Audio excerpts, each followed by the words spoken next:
కాకినాడ జిల్లా జగ్గంపేట మండలం రాజపూడి గ్రామంలో సవితల రవి కిరణ్ శ్రీమతి కమలప్రియ దంపతులచే నిర్మించబడిన వల్లి దేవసేన సమేత సుబ్రహ్మణ్యేశ్వర స్వామివారి దేవస్థానమునందు షష్ఠీ శనివారం సుబ్రహ్మణ్య షష్ఠీ కార్యక్రమంలో పురస్కరించుకుని ఉదయం స్వామివారికి అభిషేక అర్చన అనంతరం వారి మేనల్లుడు రవిశంకర్ సౌమ్య శ్రీ దంపతులచే ఇంకా మిగిలిన భక్త బృందంచే స్వామివారికి అత్యంత వైభవంగా విఘ్నేశ్వర పూజ పుణ్యాహవాచనము కన్యావరణ కన్యాదానము వరపూజ సుముహూర్తము మాంగయ్య ధారణ తలంబ్రాలు ఈ కార్యక్రమంలో స్వామివారికి అత్యంత వైభవంగా జరిగినవి. గ్రామ ప్రజలు భక్తులు ఈ కార్యక్రమంలో పాల్గొని ఉన్నారు. సుబ్రహ్మణ్య షష్ఠి కారణంగా స్వామివారికి అత్యంత వైభవంగా ఈ రాజపూడి గ్రామంలో సుబ్రహ్మణ్య స్వామివారికి కళ్యాణం జరిగినది.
కాకినాడ జిల్లా జగ్గంపేట మండలం రాజపూడి గ్రామంలో శివాలయం పక్కన వల్లి దేవసేన సమేత శ్రీ సుబ్రహ్మణ్య స్వామి గుడి కొత్తగా కట్టడం అయింది.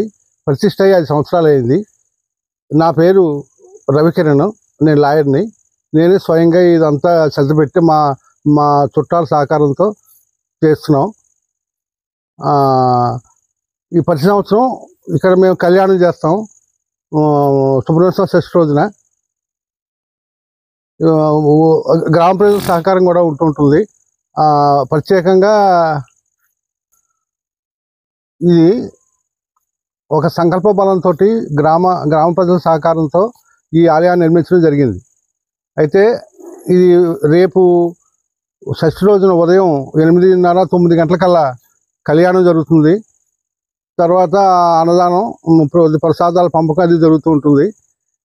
చుట్టుపక్కల 10 గ్రామాల నుంచి ఈ ఆలయానికి వస్తూ ఉంటారు. ఇది రాజపూడిలోని శివాలయం ప్రక్కనే కట్టాము కొత్తగాను, కోనేటికి ముందు. యాగం కూడా 5వ రోజున జరుగుతుంది. ఉయ్యాల్లో స్వామివారిని వేసి అమ్మవారిని అక్కడ శ్రీపుష్పయాగం చేస్తారు. ఇక్కడ ఇది సిస్టమేటిక్గా ఒక పద్ధతి ప్రకారం ప్రతిష్ఠ అయిన గుడి.